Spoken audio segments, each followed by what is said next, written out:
Okay, well, I'm back, and instead of having you watch me turn down this part, which is like really boring after a while, I just basically just turning it down, making it smaller. I just went ahead and did this really quick, so that way, my wife could put the camera on the tripod for me and stuff. Anyway, also too, a lot of people would ask, well, how far is the like thousands, 100,000s, etc., etc. Well, to give you an idea,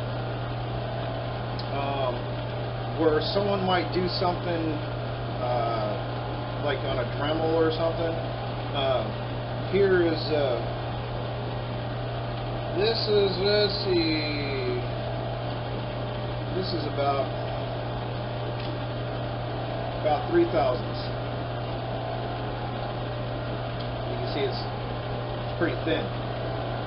To give you an idea of the capability on this lathe, we have another lathe which is actually right by this one, which actually has the mill head on it, which has a 6-axis capability. For the machinists out there, you'll probably appreciate that. But it's similar to the other Haas lathe, but this one we like to do a lot of the small stuff. And as you can see, it's mostly I don't really have to do much on this one except turn back the pins. Now that was a few thousands, and right here, I don't even know if the camera's going to be able to pick that up, but right there is approximately half a thou. I don't know if you can actually see that, but that'd be like if you sneezed and hit it with a Dremel. It's actually cutting. A little bit of a cut. But that's to give you an idea of the amount of what we do as compared to a lot of other people. Now we use this as well to make our button heads, a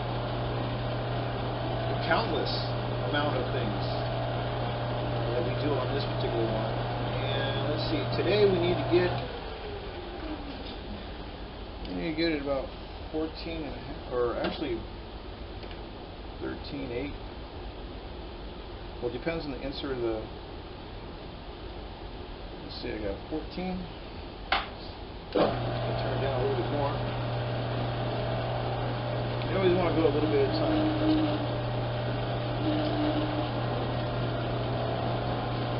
Sometimes if you have to make a deep cut, go ahead and make a deep cut. But anyway, like I said, I figured I'd fast forward a little bit instead of having you guys just watch me turn down one piece. This is basically the part for the insert, anyway, for the new upgraded part for the bearing tool. Since then, like I said, we've integrated. We've had different ones. We use different ones, and I finally settled down on some 7,000 series alloy, so that way, I wouldn't have to worry about, more or less shipping weight, and yet the 7,000 series alloys are actually very hard. I don't have to worry about corrosion like on some of the other ones. Some, yes, there are some. They have more tin than others. 7,000 series, I don't have to. And in our induction heater, we can actually heat treat this and have the tensile strength of steel. You may want to check that out. Take a look at that. Look that up. It's actually kind of interesting. I actually enjoy that. Now let's see. Right now, I know by my dial that we're almost right about there.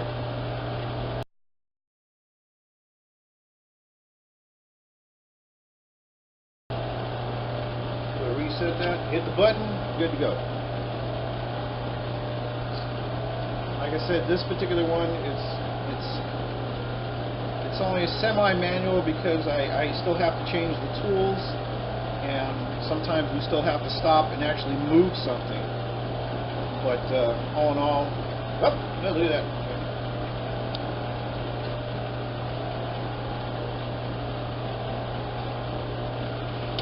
Do that here in a second. There we go.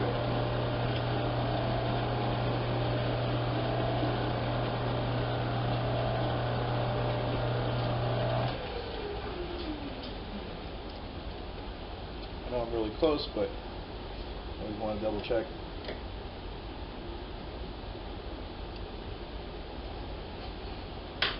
And just a little bit more.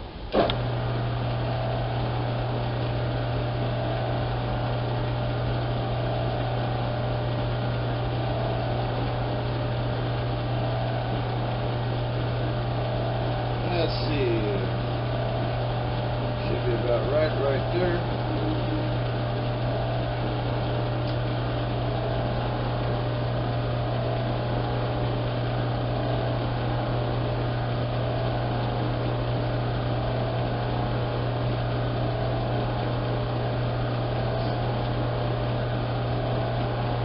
Some might ask, it's like, well, Loathe, isn't that front part a little bit too long? It's like, well, a lot of times when you're machining things down, unless like you're doing a sleeve or like piston. We also do a lot of the pistons. I make a lot of pistons on.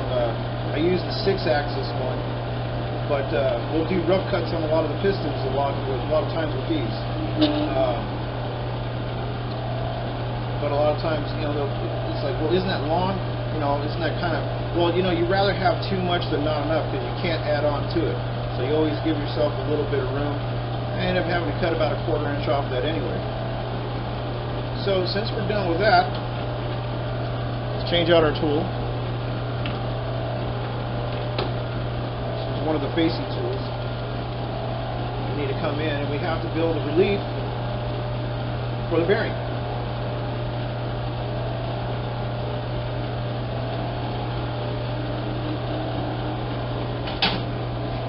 Set our gear. Boom, we're all set.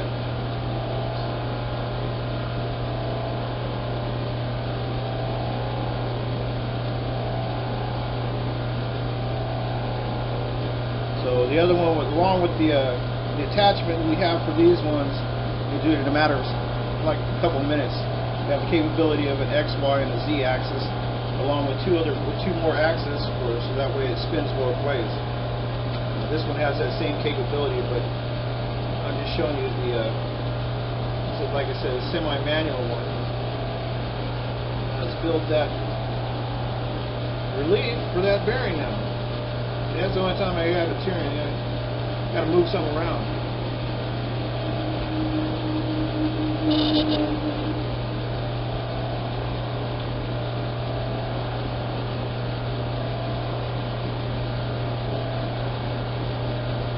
Yeah, kind of boring at times, isn't it?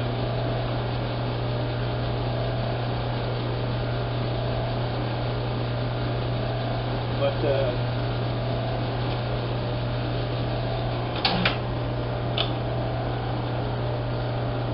go moving in. But like some of the other stuff we do for the motors, it's like, there's a lot of things that we do for the lathe. I'm sure there's other RC machinists out there. I know I can't be the only one. I know I seem to be I know a lot of people they make the comments. It's like, well, why do you keep posting in your thread? Well, these guys are so easy to antagonize. It's great, it's like stepping on an anthill or something. It's comic relief for a lot of my customers. They dig it too. It's kind of fun. So I got asked, it's like, well, hey, can you show us how you do some of the stuff? It sounds like it's pretty interesting. Well, I find it kind of fun. It's kind of neat.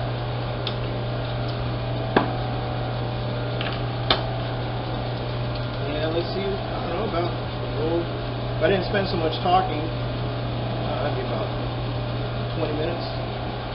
But now we got our one part. It's a little bit too long. We do have to cut it off. And I know from setting, zero outer wheel. I don't know if you can see my other hand over here. We got a zero outer wheel. I go by measurements of the dial. That way you know that it's accurate. Not like when you do it with the Dremel, you're kind of going by like, well, okay, it might be like this way this time. It's like, Might change the next time. Yeah, it's probably one of the few things we'll do manually.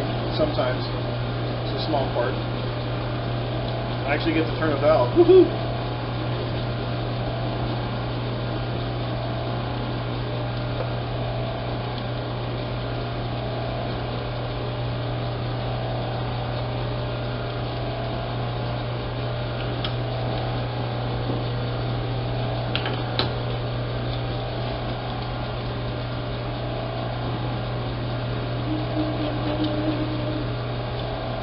Now, I'm not sure too many people that can do this with a Dremel. I think Houston and Clockworks, I think they claimed that they could, but I don't know. I couldn't do it. I don't know. But you know, I'm just going on the experience of me being a machinist. But you know. Anyway. Oh, this is another really cool tool. I don't know if the camera's picking that up. It's kind of neat. This is the back of the tailstock is actually automatic, but on this we got to stop, and then I can actually change the drill bits to what I need for a particular item. Like in this case, we need to re-bore out this hole. So let's bring this up.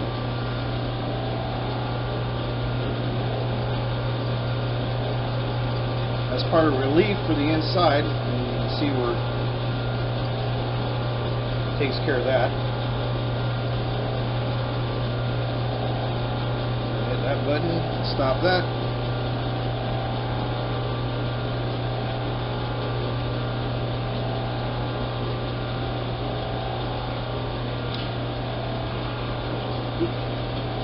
And hit it too early.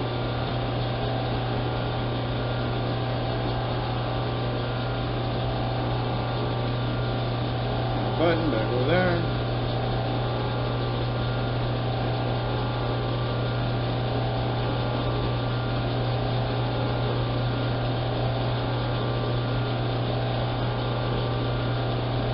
Bingo.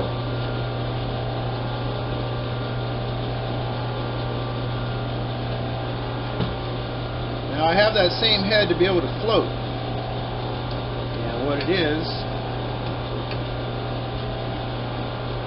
so that way, we'll want to go ahead and tap, because we'll still need to tap this. It's got no threads. We got two different types of taps on here, and I set this head to be able to float, so that way it'll stop. It's connected to the back, so it'll stop if anything goes wrong, as the threads start getting messed up. I still have to manually turn it on and off, but that's not a big deal. Like I said, most of this of what we'll use is for quick prototyping and things where we have to do quick measurements. We already know the mathematics and things we need to do. And what we do need to do is set out the speed.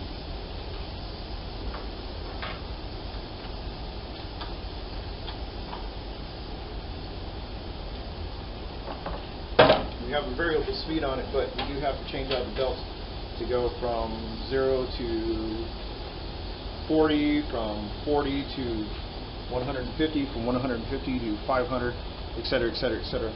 In this case, we need to run out slow because we're going to be doing some tapping. Since I don't have the coolant system on, we're using this.